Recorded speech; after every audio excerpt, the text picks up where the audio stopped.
Hi YouTube, it's Kathy, and it's Friday the 13th. It's also my birthday. In celebration of both of these things, because I don't often have a Friday the 13th birthday because that's just not how the calendar works, I decided to do a Friday the 13th book tag. This tag was created 6 months ago, the last time we had a Friday the 13th, last October, which is my half birthday.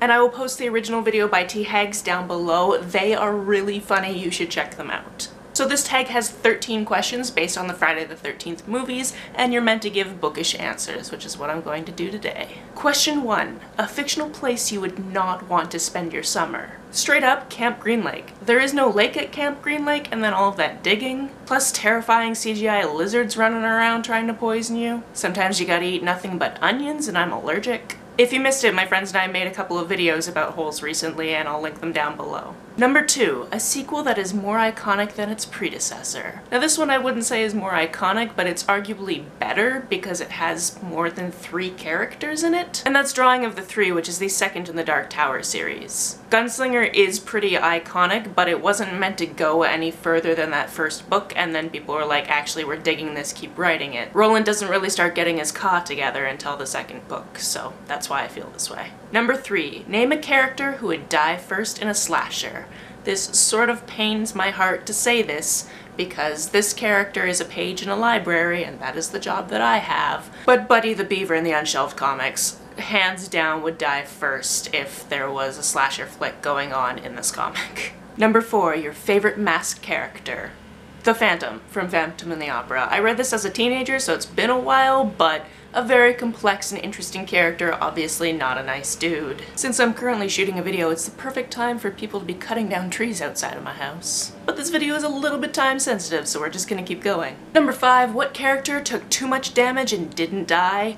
Captain Bluebear. Captain Bluebear should have died so many times in this giant tome of a book, but did not, is still living his best 13.5 lives. Number 6 is asking us to fan cast young Kevin Bacon because yes, he was in those flicks. And I figure if 80s Kevin Bacon were alive today, he could have done a really good Cal Price in the Love, Simon movie. Number 7, what book punishes its characters for having sex? It Looks Like This by Rafi Mittelfeld.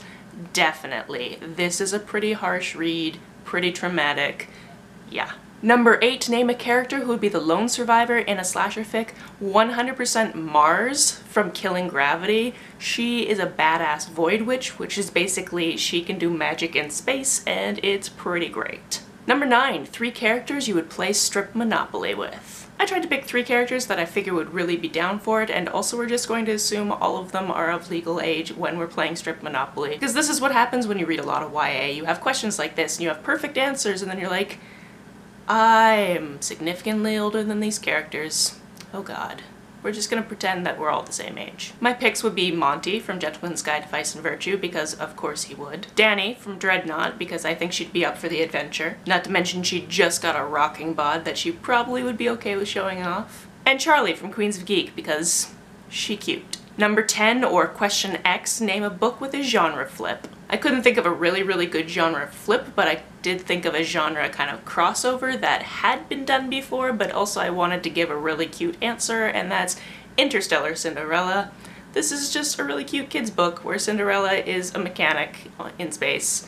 And yes, that sounds familiar now that I'm talking about it because of the Lunar Chronicles, but also it's friggin' adorable. Number 11, what other fictional mom would go too far for her children? As soon as I saw this question, I was like, Lana Janvier, Francis's mom from Radio Silence. She would do anything for her kid, and she even did some pretty great espionage for her kid in Radio Silence, so I think she would be up for the task. Number 12, Freddy vs. Jason. Name 2 villains you would love to see fight against each other. In this corner, we have Lavanna from the Lunar Chronicles. In this corner, we have Hiram McDaniels from Welcome to Night Vale. I mean, think of it. A moon witch with magical powers fighting a literal 5-headed dragon. Where do I get tickets for this? And number 13, who celebrated their victory a little too early? For me, this was the Hexagon and Dress Codes for Small Towns. They had finally worked off all their debt for causing a problem, and then they celebrated in a way they probably shouldn't have, and it caused more problems. It just keeps happening to that group, unfortunately. And there you have it, 13 answers for 13 questions on Friday the 13th, which is, again, also my birthday. So if you haven't already subscribed to this channel, now is a really good time to do that. Just consider it my birthday present. If this is the first video you've ever seen of mine, hi, I'm Kathy. I make weekly videos about everything I read, watch, and listen to. In the past, I've talked about being an introvert. I make travel videos because I love traveling. There's tons of playlists on my channel, just check them out. Also, I got my hair did. How do you feel about it? I feel it's pretty cute. Have you read any of these books, or do you have any really good answers for any of these questions? Let me know down in the comments below. On the way down to the comments, if you hit that subscribe button, that would be very nice of you. You can like and share this as you see fit, and I will see you next time. Been working with a voice coach, strengthening the God, I'm such a nerd. Bye.